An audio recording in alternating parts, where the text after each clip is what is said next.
He does this with all of his classes. Yes.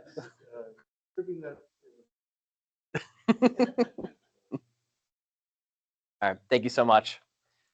Hello, everyone. Thank you so much for being here. Some of you have traveled and some of you are online right now, and just thank you for taking your time out of your day to spend it here with me today. So today, I wanted to go over some of the things that I've researched over these last many years, and this presentation is only a highlights reel. I'm not going to share all the data because if we did, we'd be here for quite a while. So don't be afraid to ask questions at the very end. And with that, what I want to discuss are the many projects that we worked on, including conductive organic biodegradable material for 3D printing. So what we wanted to do was find a natural feedstock for conductive material. And then something happened, the pandemic happened. And we had to pivot very rapidly, and we actually were very successful with producing antibacterial and antifungal surfaces, both synthetic and inspired by nature, such as cicada wings. But as a plant development lab, we really wanted to explore plant development and utilizing plants as a heterologous protein expression system. Now, I'll explain what all that means in this presentation, but I wanted to combine what we learned in the last research topics, the antibacterial and antifungal surfaces, and use that material as a novel method for transformation. So first off, none of this would have been possible without the amazing collaborators and colleagues that I have over at Campers. This project is a multidisciplinary project that takes different scientists from multiple different fields and wants them to collaborate for projects across multi-different fields. Of the many publications and patents that came out of these projects, I was a part of 4 publications and 1 patent. There's also 1 more paper that is very close to being done. So thank you all to the collaborators at the Campers and NSF for supporting my work. So now, the first research thrust that we wanted to look into was conductive organic biodegradable materials. Now, when you think of a conductive material, you probably think of copper, but organic material is a little bit more tricky. So we really had to dive deep into the literature to find something that could be conductive. Not only that, but we wanted to find a feedstock for that conductive material, an organism that we could continually take that material from, extract, and produce it specifically for 3D printing. And the reason for this is because if you have a device and you want to use it in a field, and if you leave it out in the field, it will just biodegrade. It has a programmable life. Or if you have a device and you want to put it under someone's skin, it will just dissolve in their skin, and it should be hopefully safe. That was the goal. So the 2 targets that we looked at include thiophene and eumelanin. Now, eumelanin we will discuss later on in this presentation, but for now, thiophene was our first target. You can see here the thiophene monomer, dimer, and trimer. And there are reasons for why we chose this particular molecule and compound. And that is because there is a commercially available product already on the market called P.PSS. And P.PSS contains the monomer thiophenes, as you can see within the structure. Now, this is a synthetic polymer. It is not naturally derived. And so we wanted to look for places in nature where we could find thiophenes and maybe use it as an additive to P.DOT. Because P.DOT is great and wonderful as it is, but maybe we could make it more flexible, more conductive, or stronger and just change its properties. That was the goal of this particular experiment. So we needed a model system to work with, and we chose Tagetes erecta. Now, Tagetes erecta is commonly known as marigold, and is actually used by farmers in crop rotation. The reason for this is because the thiophenes that are mostly produced in the roots leach into the soil and are a nematode repellent. And those thiophenes can actually last in the soil for about 3 years. And it's already commonly used for that. It's heavily researched as a nematode repellent. Now, thiophenes are found in the whole plant, but concentrated in the roots.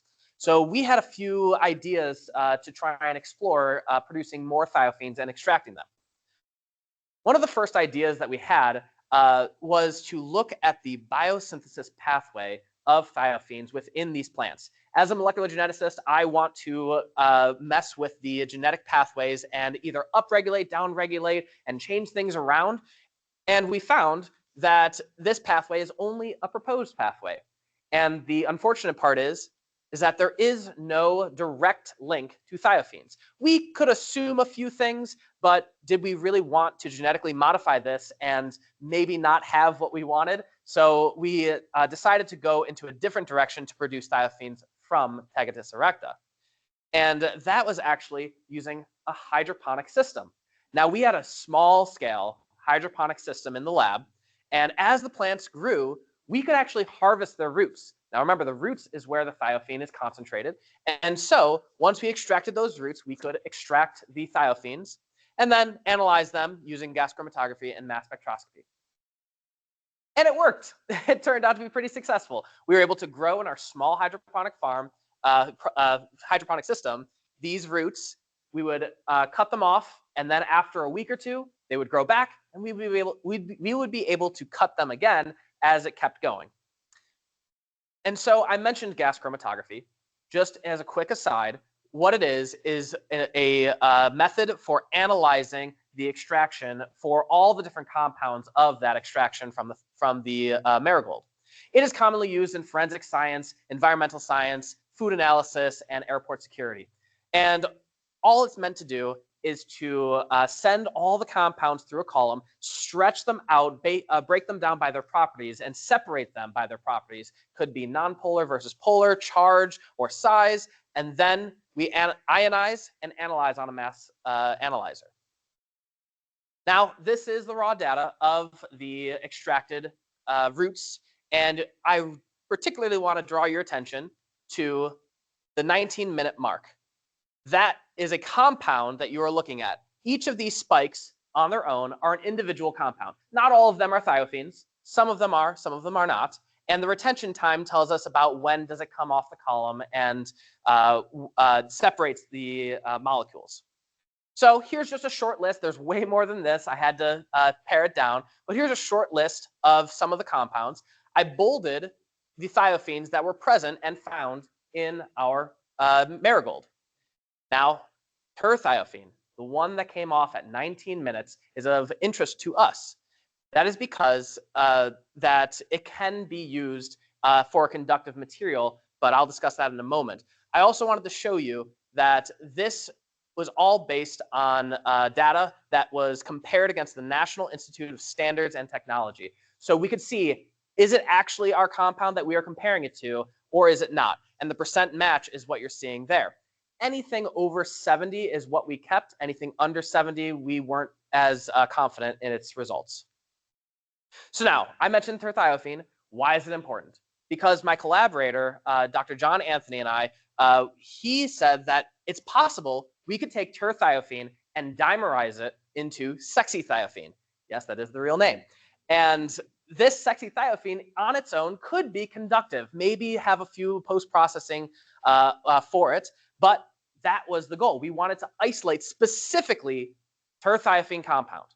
Now, isolating one compound out of many compounds can be very expensive and does not produce a lot of yield. And we also found that sexythiophene does not do well dissolving in solution, which is required for 3D printing. So we had to redirect our resources, but we had a good another resource such as eumelanin that we wanted to explore. So then we redirected our resources to look into eumelanin. So what is eumelanin? It's the same melanin that you find in your skin. Generally, the darker your skin, the more eumelanin you have, versus the lighter skin, the less eumelanin you have. And we have here the monomers and dimers of eumelanin, and they all make up the polymer. Now, in polymer form, this has been shown to be conductive. Now, in literature right now, most of these are made synthetically. Very few are made organically, and even further, it has never been 3D printed. So we needed a way to grow all of this eumelanin together. How do we do it? There are other creatures outside, or organisms that can produce eumelanin besides humans. We can have mice, even squids. Their ink is melanin. But as much as I begged Dr. Running for an aquarium with squid, he said no. So we decided on a model organism that is very commonly used in the laboratory. That is E. coli. Now, we chose E. coli because it is very common, it's a model organism, and for its heterologous protein expression capabilities. All this means is taking a gene from one organism and putting it into another for it to express that particular gene. Now, we needed a gene. And what you see here is a circular piece of DNA. And the gene of interest that we wanted is known as the MEL-A gene tyrosinase. Now, tyrosinase is the enzyme that begins to produce eumelanin. And it doesn't just produce eumelanin on its own. It needs the building blocks, and it needs to be induced. So we have to introduce this plasmid into the E. coli and turn it on. And that's exactly what we wanted to do.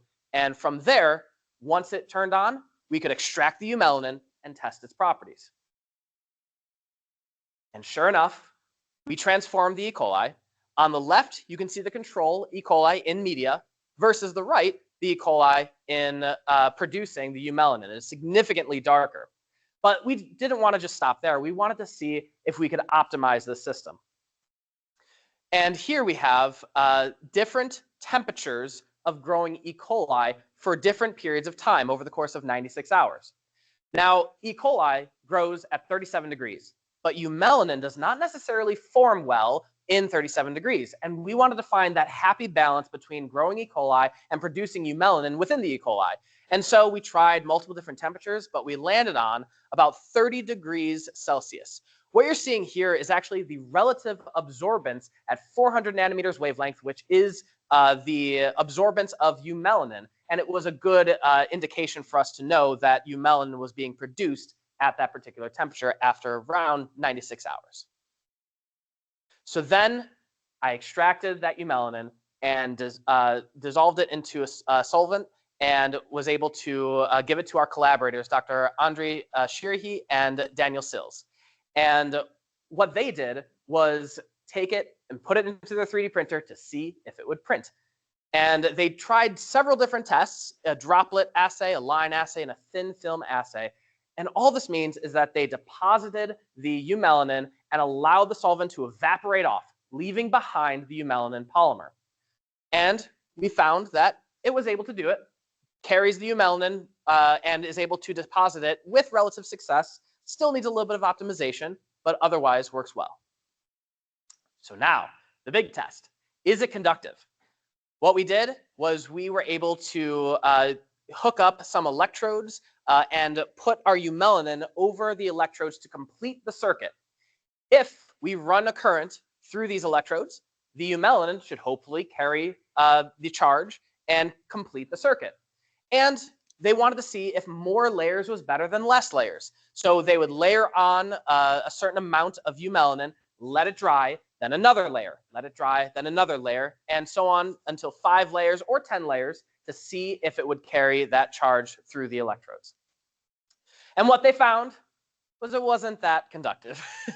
It unfortunately has some properties that implies that it could be conductive under the right circumstances, but for now it is not necessarily conductive. Now, when I asked Dr. John Anthony at the University of UK about this, he explained that there are definitely ways for optimization.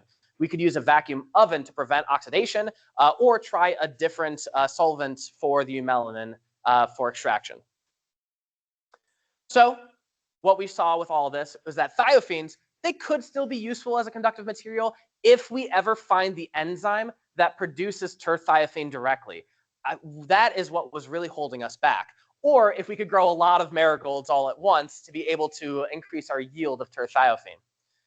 E. coli is a scalable and proficient use for producing eumelanin. Eumelanin can be 3D printed, and we believe that eumelanin just needs a little bit of optimization before it can become a true conductive material. And then something abrupt happened, which is why this abrupt slide is here. COVID-19 and the 2020 pandemic put a pause to all of our research, and we had to pivot completely and work on COVID. So our lab actually teamed up with the Adoptive Robotic Nursing Assistant team.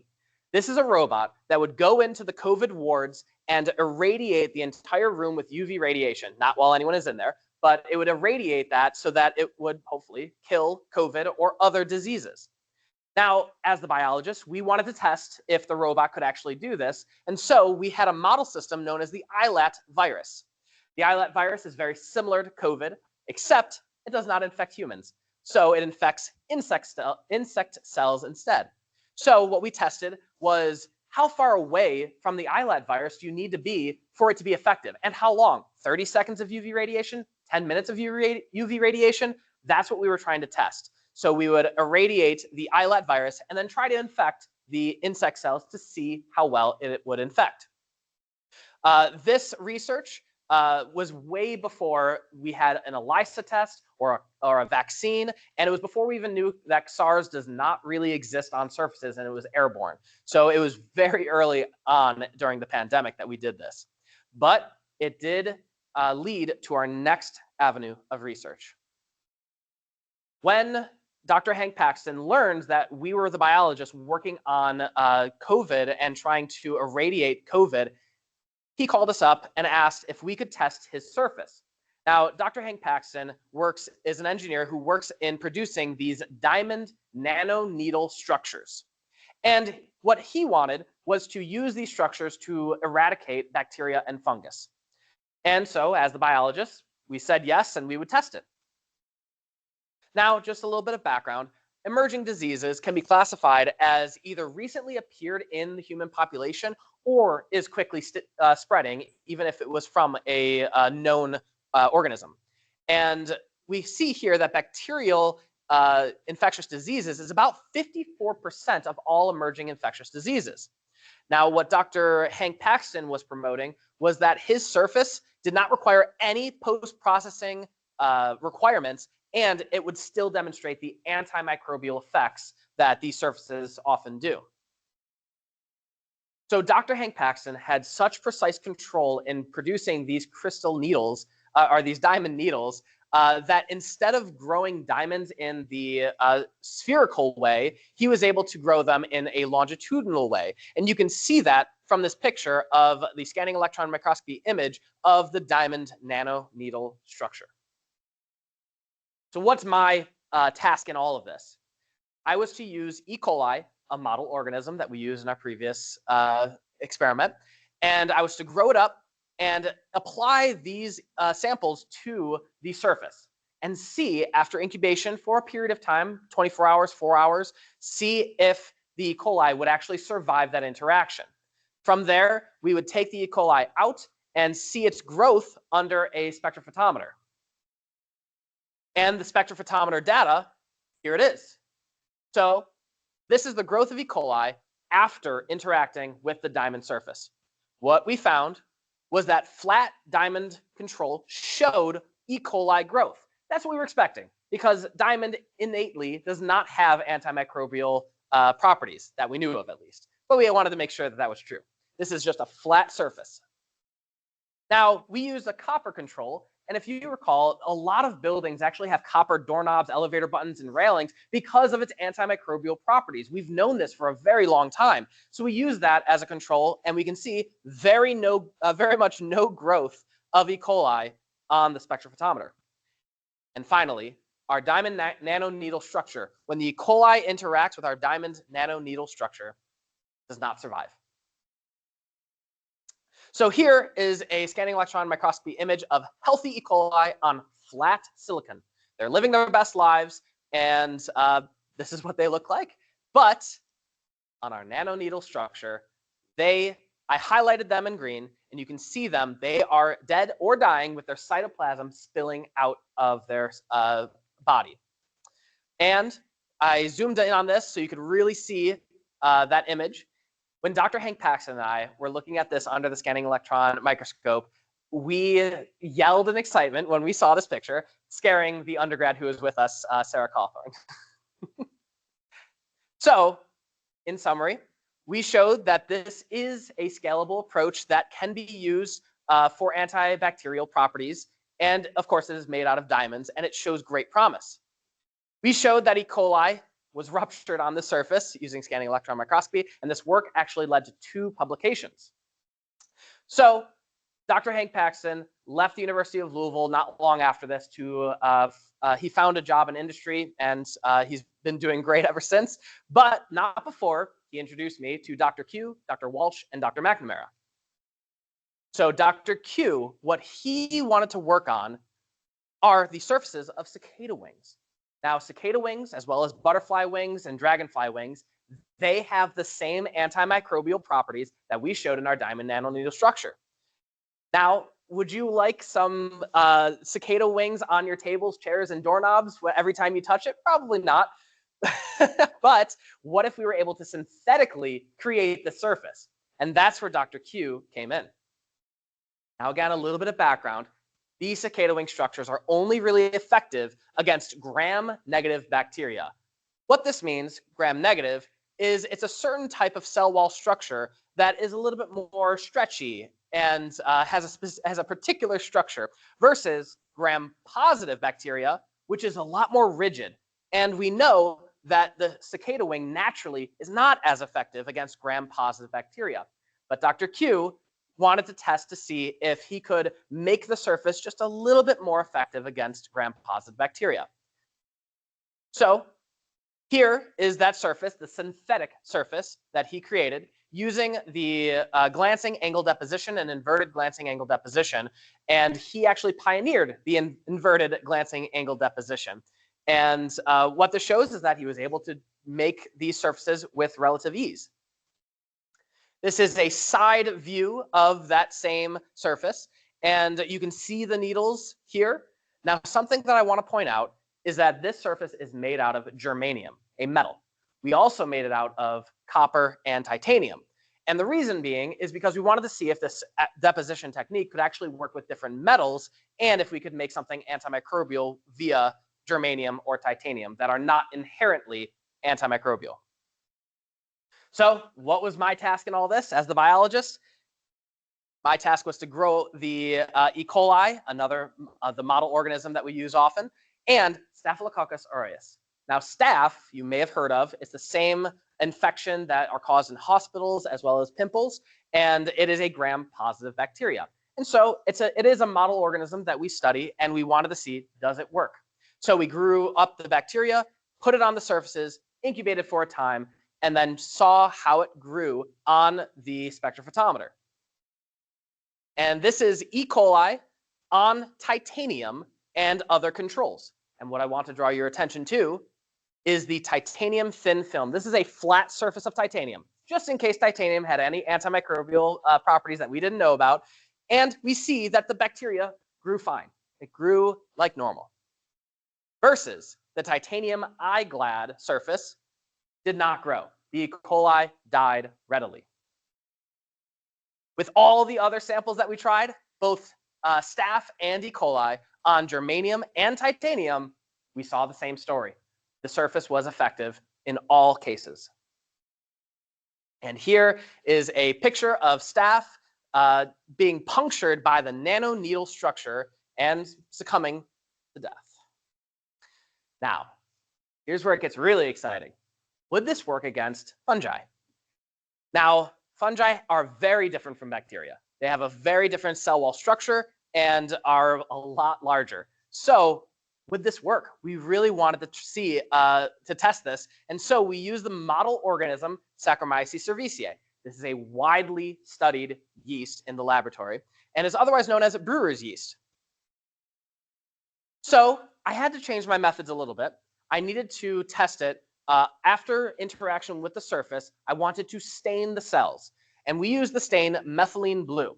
This stain is known to penetrate through the cell wall of the yeast, and anything that, if the yeast are alive, the stain will be metabolized and the cells will look clear. If the cells are dead or dying and they cannot metabolize the stain, they will appear as blue. And so on the left, you can see, or maybe not see because it's so translucent, many yeast cells, and there's not a lot of dye sticking inside of them. Versus, after interaction with our surface, you can see many of the yeast cells are either dead or dying because they cannot metabolize that methylene blue stain. So now we did some cell counting, and what we found, and what I want to draw your attention to, is titanium 0 just means a flat surface, and titanium 0 showed a lot of life. The yeast did not die, or very barely died.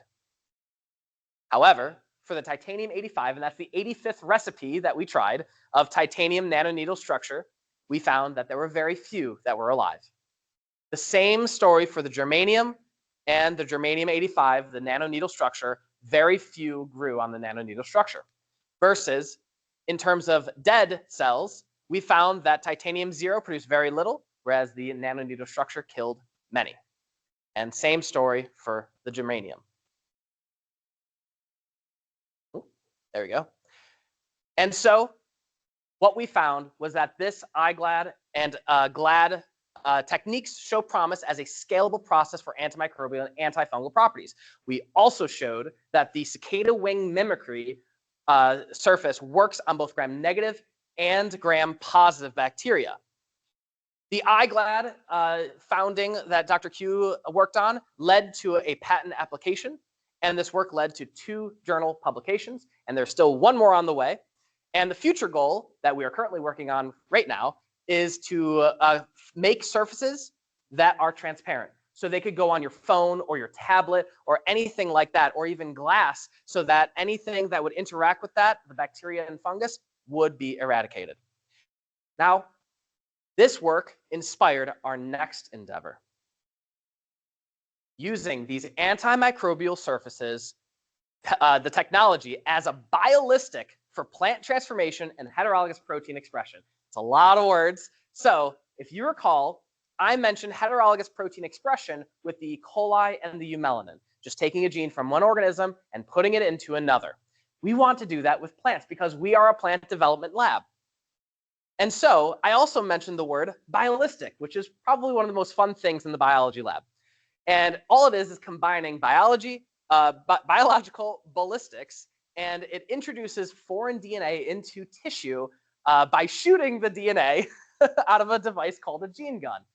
And so I had the pleasure to actually fire the original gene gun from Cornell University when I was an undergrad at University of Buffalo. And I still remember it to this day.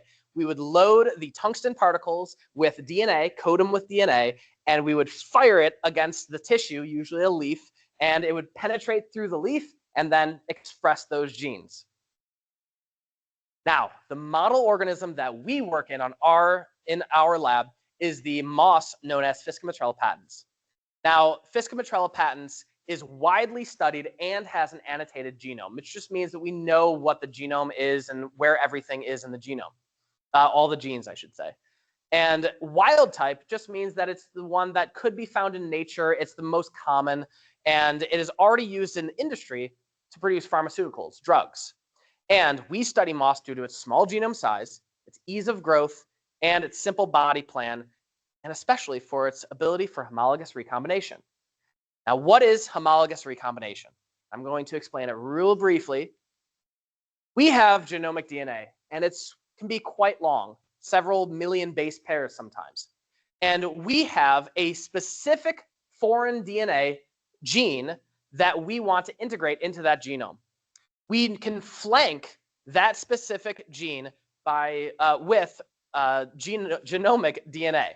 And when we integrate it into the P patents, because P patents has an innate ability to take up new genetic information, it will integrate the DNA, the foreign DNA gene, into the genome permanently.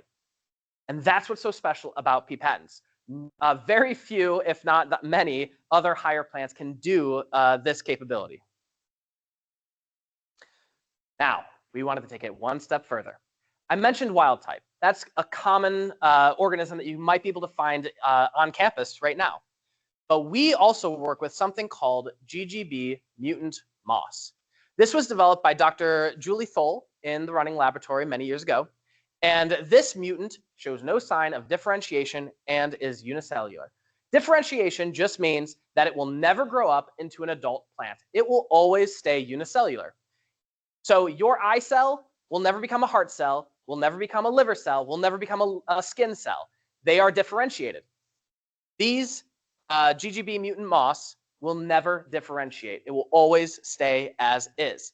Now, working with adult plants, they don't normally take in new genetic material, or they are recalcitrant to it. And so we wanted to use GGB as a mechanism, it's always going to be a stem cell in essence.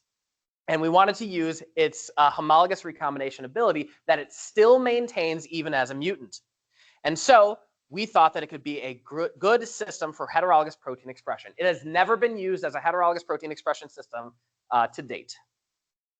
Oh, and GGB stands for adrenal-adrenal-transferase beta subunit mutant, in case anyone was wondering. That is beyond the scope for this talk, but if you ask me about it, I will be more than happy to share what it means. And so I worked with Dr. Q. The surface that we produced for the antibacterial and antifungal surfaces are a little bit different. And so I collaborated with him to find the proper parameters. The needles had to be a little bit taller. They had to be a little bit more widespread or spread out because the cell wall of P. patens is a lot thicker than the other organisms that we worked with originally. And this is a scanning electron microscopy image of one of those moss surfaces. And we tried many recipes. We probably had 4 or 5 different recipes, but this is just an example of one of those surfaces. Now we needed the DNA, a DNA candidate to put into our moss. And the one that we chose was this plasmid right here. Now recall, a plasmid is just a circular piece of DNA that can be integrated into another organism. And just like the E. coli with the eumelanin in our previous project, we wanted to take this particular plasmid and put it into our moss. Why? Because it has something called TD tomato. TD tomato is a fluorescent protein that under the right wavelength of light will fluoresce very brightly, and it's used as a reporter to see if it was successful or not successful. Not only that, but this particular plasmid has homologous recombination sites. This is the same DNA found in the genome of P. patens. So when it gets introduced into P. patens will recognize it as its own and hopefully permanently integrate into its genome. So the setup for this experiment is actually very simple in comparison to the traditional methods. We took the plasmid, put it into a test tube. From there, we put in the moss and some media, and then the surface itself. And then we vortexed. And that's the biolistic approach. And the vortex could last anywhere from 2 minutes, 10 minutes, 20 minutes. It all depends on what we were trying to do that day. And what we found here is the cell imager of GGB P. patens control. Here's what it looks like under the cell imager. Now, what you see here is actually the same picture. One with the fluorescent light turned on and one with it turned off. To the left, this is what GGB looks like after the transformation under full light. And with the fluorescent light on, you can see it fluorescing a bright red color. It was so bright that something was wrong. I knew that the parameters may have been not correct. And so I had to change those parameters to dial it back and to see what was going on. And what we think happened was that we were able to get transformation. However, there were also pieces of the moss transformation surface, the acrylic, in this sample. And so when we excited the TD tomato, we believe that it also was reflecting off of the acrylic, causing an increase in the fluorescent reading. And so unfortunately, we couldn't quantify this data, but qualitatively, qualitatively, I believe that this surface has potential to be a new biolistic approach to plant transformation because it was so easy. It only took maybe 20 minutes of vortexing all the materials together in comparison to traditional methods, which are much more labor intensive. And so this shows incredible promise as a new biolistic transformation method for plants. We're not done, because I still wanted to explore more about GGB mutant P. patens. And I wanted to see if the traditional method of transformation was as effective. And the traditional method that we use in our lab is known as polyethylene glycol mediated transformation. And this method involves the creation of protoplasts. Protoplasts just means that we dissolve the cell wall so that the DNA could be introduced into the cell. When you dissolve the cell wall of a plant, they are very delicate. And that is why this technique can be really technique intensive. And so once you have these protoplasts, you are able to then introduce the DNA. And then when you have PEG, this polymer, it will attach itself to the DNA. And in certain conditions, whether heat shock or with certain salt concentrations, we can potentially get this plasmid into the plant protoplast to produce what we were hoping to be the expression of TD tomato. But we didn't want to end there. TD tomato is a great reporter gene, but after its fluorescent protein use, there's not much else use we can do with it. So we wanted to work with some collaborators in Dr. Palmer's lab to produce Q-grifocin, the antiviral drug. So far, we've talked about antibacterial, antifungal, and this is where we have the antiviral. Antiviral, of course, inspired from COVID. Now, Q-grifocin is derived originally from a gene found in red algae, and it was already produced in tobacco and by other researchers. And our goal was to produce this antiviral drug in GGB-P patents. Now, in order to do this, we needed to first optimize that particular gene for moss. And I worked with the company known as Atom to produce this plasmid that had the optimized version of Q-grifocin specifically for moss. The problem with this plasmid is that it does not have the homologous recombination sites that we need for permanent integration into P patents. So what did we do? We had a plasmid designed by our former colleagues that has those homologous recombination sites. This is known as gateway technology and topocloning technology from Thermo Fisher. So what we tried to do was to get the Q-grifocin gene into a new plasmid so that it had those homologous recombination sites for the permanent integration into P patents. We also did this with TD tomato. I mentioned TD tomato earlier, but I didn't mention that this is how we got it into the T10G plasmid with the homologous recombination sites. We've already done this, and we showed that it was effective for TD tomato. And as just a quick aside, what topocloning involves is taking the template and amplifying a target. Now, that target was the gene of interest, the TD tomato or the Q-grifocin, and we'd amplify it through a process known as polymerase chain reaction. Once we amplify it, we are able to integrate it into our vector of choice using several different enzymes known as topoisomerase, as well as other enzymes like ligase and clonase. From here, we have the plasmid that we produced with TD tomato and Q-grifocin, two different plasmids, with the homologous recombination sites that we need for integration into P patents. And so what we did was we performed the PEG-mediated transformation, and under the cell imager, we checked it about 3 days later, and we found that it fluoresced red for TD tomato. And what we wanted to make sure of was to make sure that the background noise of the plants was not a part of this. And so we compared it to a control GGB. Now, GGB, or all plants, will actually fluoresce a little bit of red under fluorescent light under the specific wavelength. And so we wanted to compare and contrast, make sure it wasn't that background noise. And we found that it likely was TD tomato. And we tracked this for a period of time until the TD tomato began to fall, no longer express.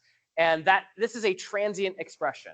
And this can be for the majority of those cells. However, permanent expression is very rare, and it will take about 2 months just to find out if it will be a permanent expression. And we're still waiting on that data.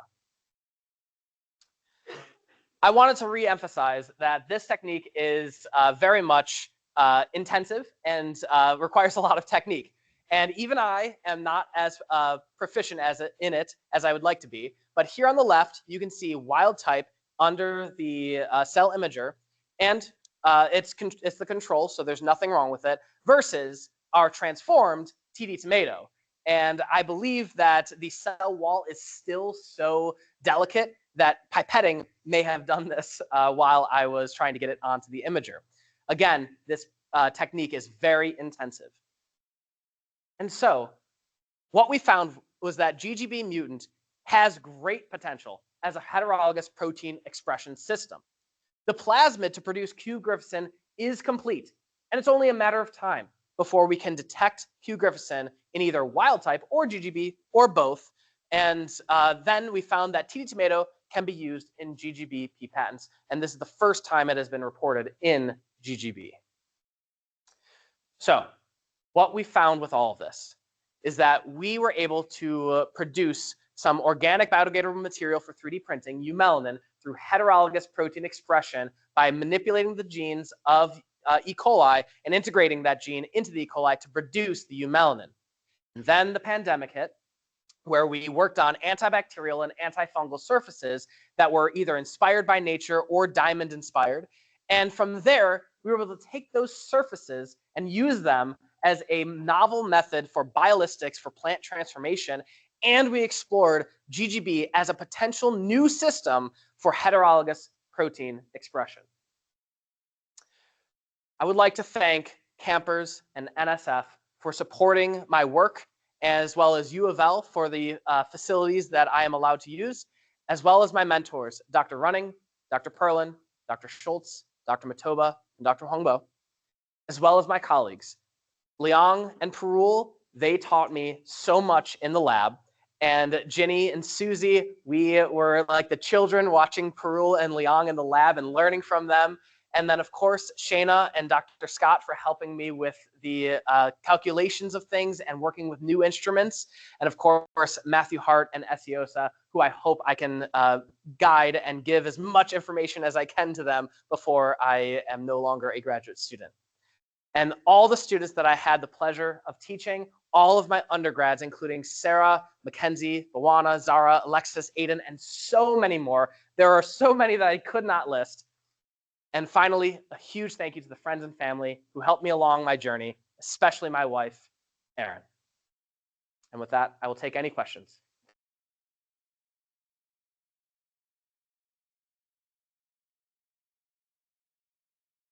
And if you are watching this on the stream, you are welcome to put your questions in the chat and I will read them. Any questions? Yes.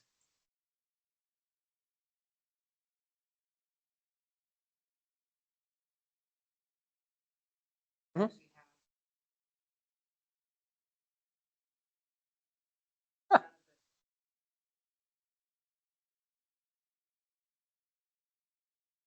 How do those microbes survive over long periods of time? That was my first, yes.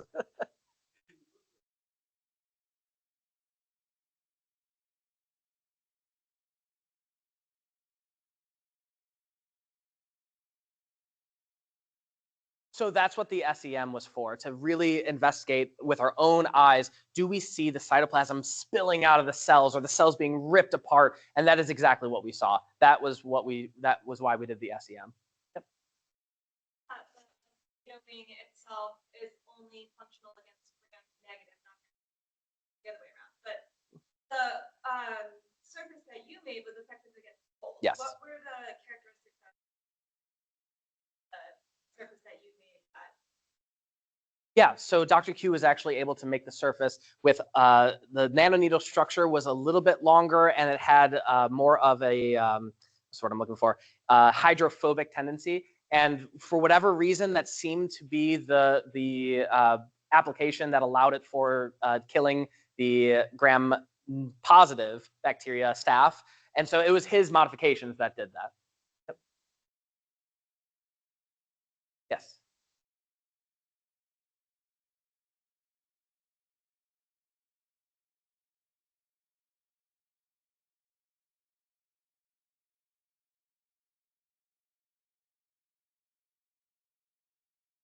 Yes, I want to publish that work, obviously. That is the biggest goal that I have.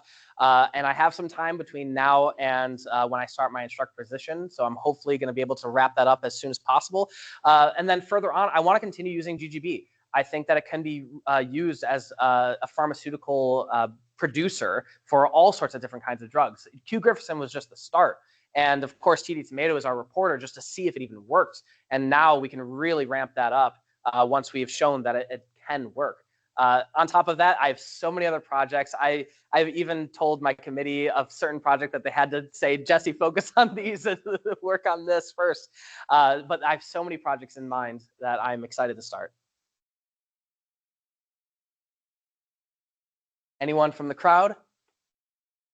I apologize, Jeremy. I will summarize those at a later time. He asked for summarize the questions that you all asked before I answered them, but I will do that at a later date. Any other questions? Yes.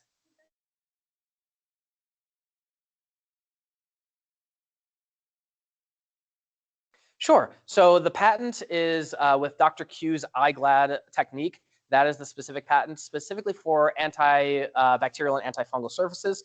And that's just one of the many patents of the campers project. So there were projects that I was not involved in at all because this was such a huge, multifaceted, multi-field collaboration. And so they were filing patents all the time. As for the patent with Dr. Q, it's currently past the provisional stage. So there's generally about a year of time that it has to go through the U.S. Patent and Trademark Office. And now it is ready to be approved, hopefully within the next month or two. Yes.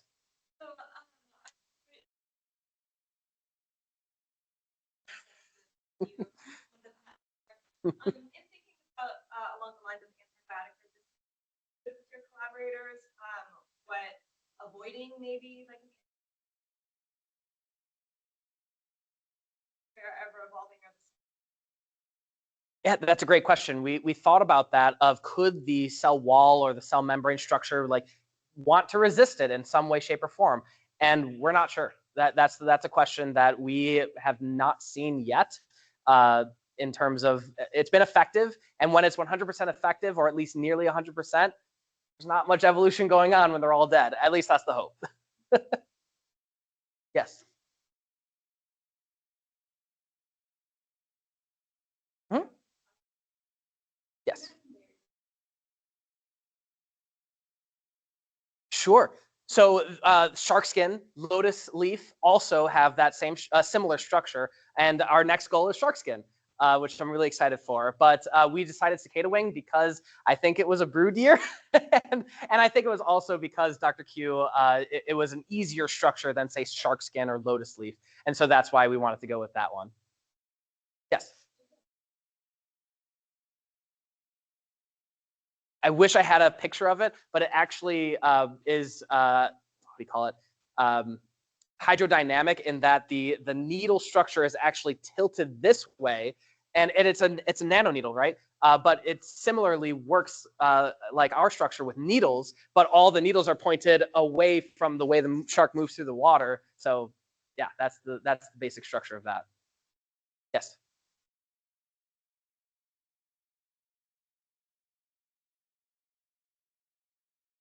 Yeah. So a lot of old historical buildings often used copper, but it oxidizes and it turns that green color, and then it loses its antimicrobial properties.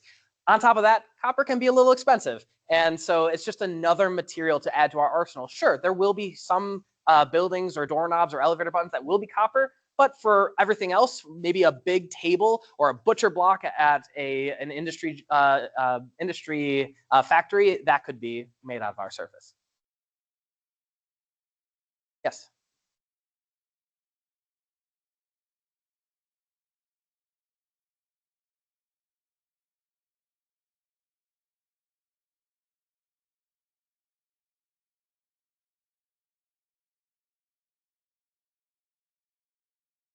Mm-hmm.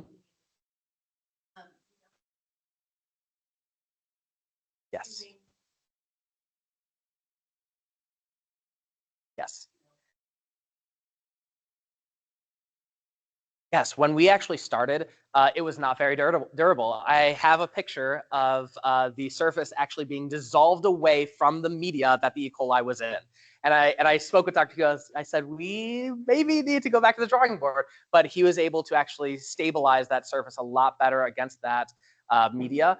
And on top of that, we also found that when we were putting the E. coli or yeast or any kind of cells onto these structures, we found that if we put too much yeast or E. coli, they'll actually die and then live on top of the carcasses of the others. So that is another thing that we wanted to make sure that it could either be wiped away and not lose the nanoneedle structure, or be so engrossed with so much bacteria and fungus that it's just not stuff on top of stuff. And so we had to look into that as well.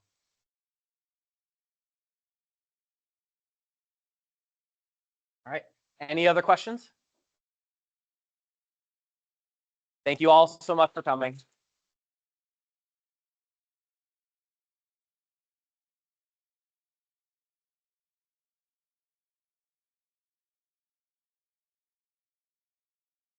Stop it.